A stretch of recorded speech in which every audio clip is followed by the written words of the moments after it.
नमस्कार.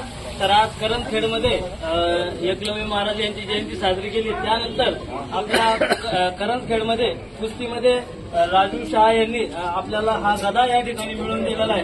तर मित्रांनो, ज्या गावात ज्या तालुक्यात आपण जन्म घेतला तर त्याचे ऋण आपल्याला फेडायचे असते आणि हे ऋण आपले राजू भाऊ यांनी या कुस्तीच्या माध्यमातून या ठिकाणी पूर्ण केलेले आहे. आणि आपल्या चिंचोली परिसरातील आपल्या करंजखेड परिसरातील एक आनंद या ठिकाणी झालेला आहे की आपल्या करंजखेड गावातील एका तरुणाने कुस्तीमध्ये आपल्या करंजखेड गावासाठी ही चांदीचा गदा या ठिकाणी जिंकून आणलेला आहे. तर राजू शाह, आपल्याला आपल्या पुढील करिअरसाठी खरंच आमच्या चिंचोली लिंबाजी गावाच्या वतीने धन्यवाद. असेच तुम्ही पारितोषिक मिळत राहा व आमच्या करंजखेड या गावाचं नाव आपण रोशन करत राहावे व आम्हाला चिंचोली लिंबाजीहून वारंवार सत्कार करण्यासाठी हा योग यावा.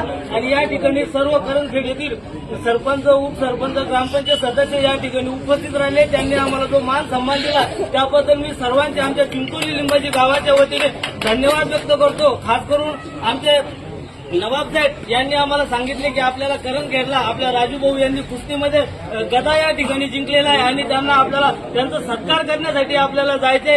आणि आम्ही कोणत्याही गोष्टीची विलंब न करता ऍडव्होकेट शंकर वानखेडे यांना सांगितले आणि ऍडव्होकेट शंकर वानखेडे यांनी आम्ही चिंचोलीचे असून आम्ही चिंचोलीत लवकर हजर झालो नाही, पण वकील साहेब यांना माहिती झाली की आपल्याला करंजखेडला जाणं आहे तर ते सकाळच्या 7 वाजेलाच आमच्या चिंचोली बस स्टँडवर आम्हाला फोन करत होते की आपल्याला करंजखेडला राजू भाऊ यांचा सत्कार यासाठी करण्यासाठी जाणं आहे. तर मी वकील साहेबांचा या ठिकाणी धन्यवाद व्यक्त करतो. धन्यवाद.